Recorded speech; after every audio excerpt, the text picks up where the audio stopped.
Est-ce que vous êtes toujours aussi triste et en colère que ce matin au micro de France Inter?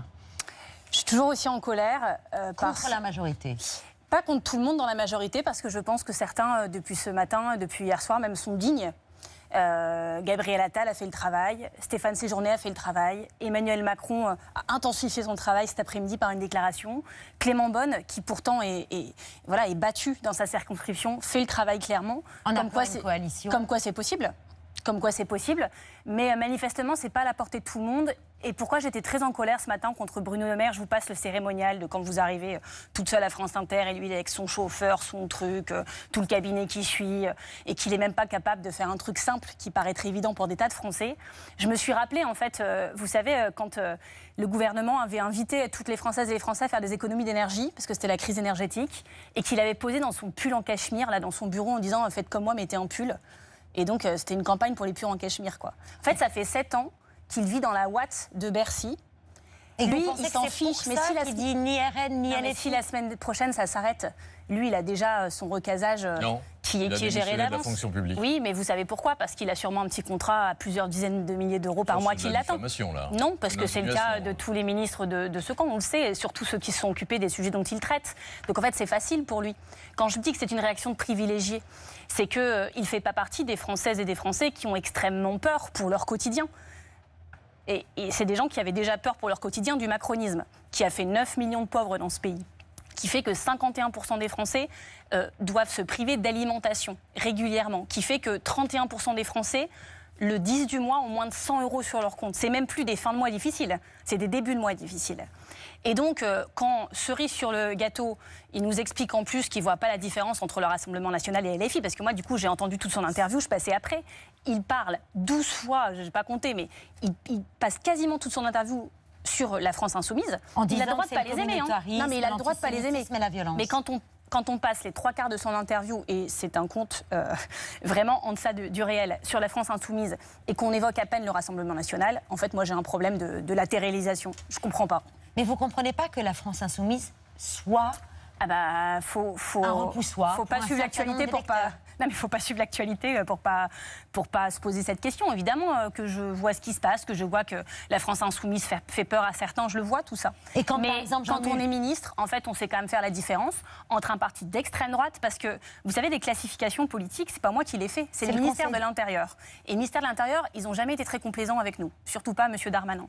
Quand Marine Le Pen ou des candidats à elle vont déposer des candidatures en préfecture, on leur donne l'étiquette d'extrême droite. C'est comme ça. D'ailleurs, Marine Le Pen l'a attaqué en justice. Le Conseil d'État a tranché il y a un an, oui, le Rassemblement national est d'extrême droite.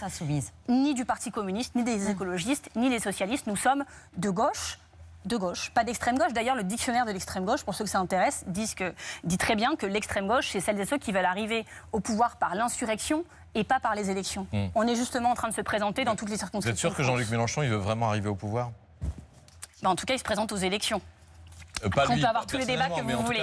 Non, mais enfin, il fait tout, encore hier soir, cette déclaration, en premier, avant les chefs de la gauche, pour ramener l'image à lui, avec Rima Hassan, dont on sait à quel point elle fait polémique, dans une large partie de l'opinion. Enfin, on a l'impression que tout est fait pour attirer, pour agiter cet épouvantail qui est utilisé effectivement par tous les adversaires du Front populaire. Moi, j'ai envie de vous dire, vous savez, moi, j'assiste à ce spectacle d'un point de vue particulier, depuis Hénin-Beaumont, depuis une ville tenue par le Rassemblement national depuis plus de 10 ans, avec une histoire politique, sociale, environnementale, sanitaire, tout est compliqué dans cette ville.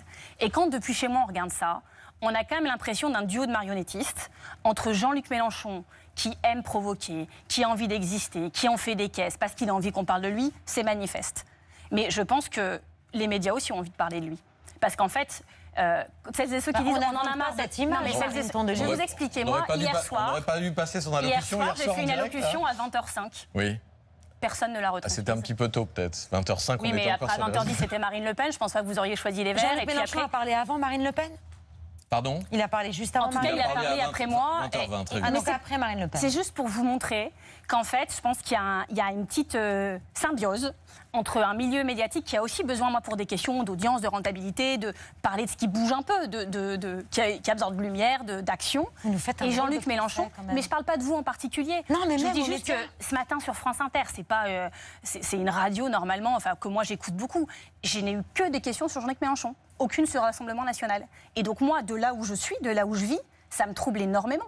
Parce que je me dis, sûrement que Jean-Luc Mélenchon a envie de prendre la lumière, en a besoin, sa stratégie, tout ça, ok. Mais parce que cette image, elle trouble aussi les électeurs de gauche. Moi, mais en fait, votre réaction, justement, plus on parlera de lui... Vous êtes catastrophé quand vous voyez ça hier soir. La vérité, c'est que ça marche. C'est que dès qu'il dit un truc, dès qu'il prend un média d'ailleurs qu'on lui propose régulièrement, il prend, et on va tous en parler. Et donc moi, je vais me l'appliquer à partir de maintenant, je vais arrêter de parler de lui. Et si tout le monde fait ça, il n'y a plus de problème. Vous ne lui demandez pas d'arrêter de parler tout court, lui? Alors, demandez à Jean-Luc Mélenchon ou un insoumis en général de ne pas faire quelque chose, je pense que vous aurez l'effet inverse. Vous aimeriez bien parler au débat l'entre-deux tours présidentiel. Jordan Bardella souhaite, lui, débattre avec Jean-Luc Mélenchon. On se demande bien pourquoi.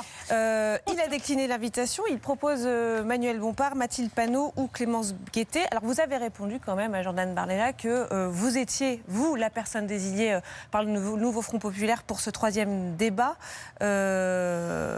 Jean-Luc Mélenchon n'était pas au courant de ça ? Alors Jean-Luc Mélenchon, ce qu'il faut savoir, c'est qu'il n'est pas dans les discussions entre chefs de parti. Il n'est pas chef de parti. Donc on se réunit tous les jours avec Manuel Bompard, Olivier Faure, Fabien Roussel et moi-même. C'est là que se prennent les décisions. Et sur les débats, on aurait souhaité pouvoir faire ces débats à 4 voix, quitte à changer au cours du débat 4 fois, chacun son thème. On a essayé de casser le format. Il y a eu un refus de chaînes de télévision qui voulaient à chaque fois une personne, et je pense que c'était aussi la demande du Premier ministre Gabriel Attal et de Jordan Bardella. C'est leur droit. Et donc ce qu'on a dit, on l'a dit entre nous et on l'a dit publiquement, c'est qu'on ferait les débats chacun notre tour. Le parti de la France Insoumise, puis le Parti Socialiste, puis le troisième débat serait pour les écologistes, en l'occurrence le débat BFM de deuxième tour.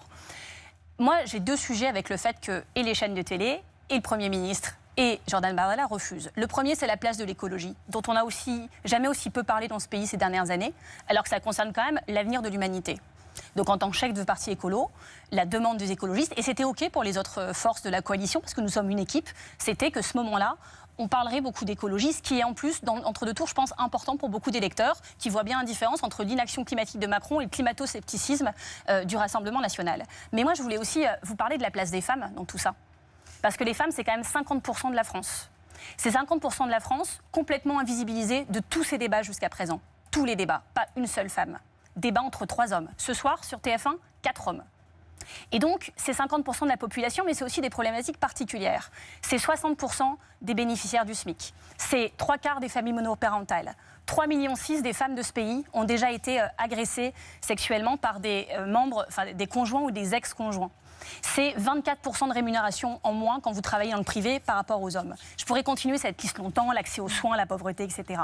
Et donc, s'il n'y a pas un moment une femme dans un débat, on va en parler quand ?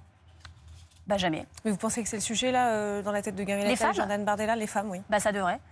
Ça devrait parce que si le Rassemblement national arrive au pouvoir, je peux vous dire que les choses vont changer. Partout où l'extrême droite passe, les droits des femmes trépassent. D'ailleurs, Jordan Bardella, sa principale mission depuis 24 heures, c'est de ne pas débattre contre une femme. Ça en dit quand même beaucoup.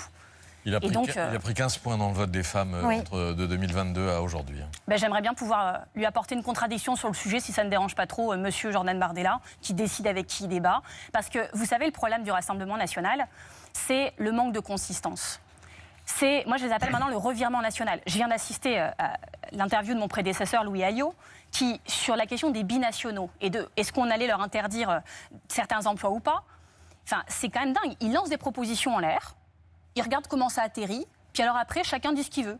Et donc, j'ai entendu des interviews cet après-midi de personnes qui disaient oui, oui, et même les juges. Lui, il dit non, pas du tout. En fait, ça veut dire quoi? Qu'il y a les bons binationaux et les mauvais. Ça veut dire que Gérald Depardieu, qui est français, qui est citoyen d'honneur en Belgique, qui a un passeport russe et qui est à Dubaï, lui, c'est un bon français, un bon binational, mais que Zinedine Zidane, c'est pas un bon binational, parce que lui, c'est franco-algérien. Bon, bah, tant pis pour les femmes et tant pis pour le football. Il va se passer quoi, en fait? Moi, j'ai envie de savoir. J'ai envie qu'il soit clair. Et en fait, quand je me réveille un jour pair, ils vont abroger la réforme des retraites. Et quand je me réveille un jour impair, ils sont plus sûrs. Quand je me réveille un jour pair, ils vont supprimer la TVA sur les produits de première nécessité. Les jours impairs, ils sont plus sûrs. Les propositions très fermes, très claires, très précises de Marine Le Pen en 2022, là, ils les chiffrent 2 ans après. Et ils disent, oh, finalement, on n'est peut-être pas sûr, c'est pas crédible. Mais ils mettent 2 ans à se rendre compte que c'est pas crédible. Et c'est à nous, Nouveau Front Populaire, qu'on fait des leçons de crédibilité et de chiffrage. Enfin, on va arrêter 5 minutes la plaisanterie. Donc moi, je veux pouvoir en débattre les yeux dans les yeux avec lui, avec M. Attal s'il le souhaite également. Je veux bien qu'on m'explique que j'ai peu de chances d'être Première ministre, certes, Gabriel Attal non plus. Donc si c'est ça le sujet, il n'y a plus de débat. Donc vraiment, c'est une règle qu'on s'était fixée, c'est un souci démocratique et c'est 50% de la population qui est une femme et 100% qui est concernée par l'écologie. Voilà. Pierre. Vous êtes d'accord que tout le monde aimerait savoir qui pourrait être Premier ministre s'il y avait une majorité, même relative, du Front populaire. On pose la question, on n'a pas encore la réponse. Quand on pose la question à Sophia Chikirou, elle a une réponse. Évidemment. On en a des candidats pour être Premier ministre. On l'a démontré dans les débats. On saura faire. Ce sera soit Mélenchon, soit un autre insoumis. Soit Mélenchon, soit un autre insoumis. Il faut m'expliquer électoralement comment c'est possible. Mais elle dit que c'est dans l'accord qui a été passé. Oui, bien sûr. Sophia Chikirou qui était elle-même dans la pièce également. Non. Donc, les choses sont très claires. Déjà, on va prendre étape par étape. On a passé le premier tour. Maintenant, c'est le deuxième tour. Le Premier ministre, c'est le troisième tour. Celui ou celle qui, sur ce plateau, peut m'expliquer qui est en mesure d'avoir une majorité absolue à l'Assemblée nationale pour être Premier ministre, si ce n'est pas Jordan Bardella, est très très fort. Moi, je ne suis pas dans la prédiction, je suis dans l'action. Chaque seconde de ma semaine, chaque seconde, jusqu'à dimanche, sera dépensée à faire campagne pour éviter la majorité absolue à Rassemblement national. Mais ça ne pourrait pas vous aider d'avoir un visage, justement, à proposer à Matignon? Oui, mais ce serait mentir aux gens. Comment moi, par exemple, je vais vous dire, tiens, j'ai un écologiste, il est super, c'est lui. Et vous allez me dire, ah c'est vrai, vous allez tous faire des papiers sur lui, on va faire monter cette hypothèse. Les insoumis vont dire, non, c'est moi, c'est mieux. Les socialistes vont dire, non, mais moi, j'avais une femme, elle est super. Enfin, on va passer la semaine à ça. Alors que tout ça est de la politique fiction, puisqu'on ne sait pas quel sera l'équilibre de l'Assemblée nationale. Alors peut-être que les insoumis auront 250 circonscriptions, mais franchement, quand je vois les résultats de dimanche, j'ai des doutes. Peut-être que le Rassemblement national aura la majorité absolue, et très sincèrement, c'est à ça que j'ai envie de dépenser mon énergie, pour que ça n'arrive pas, évidemment. Et puis au milieu, il y a plein de scénarios possibles. Et moi, je ne suis pas Madame Irma, j'ai vraiment autre chose à faire cette semaine que de spéculer. Et je sais qu'au Nouveau Front populaire, il y a plein de talents pour respecter les 4 critères que nous avons posés chez les écologistes, parce qu'on n'a pas participé au bal de l'auto-candidature au poste de Premier ministre, que franchement, je trouve un peu indécent et déplacé dans la séquence. Mais par contre, on a posé des critères clairs. 1, une personnalité qui apaise ce pays, qui en a grand besoin. 2, de la sincérité par rapport au programme du Front populaire, pour être capable de le porter correctement et de manière sincère. 3e, quelqu'un qui fasse consensus au sein du nouveau Front populaire. C'est-à-dire que si c'est pour qu'une personne qui a une majorité toute courte, mais qui fait hurler l'autre moitié, ça ne sert à rien.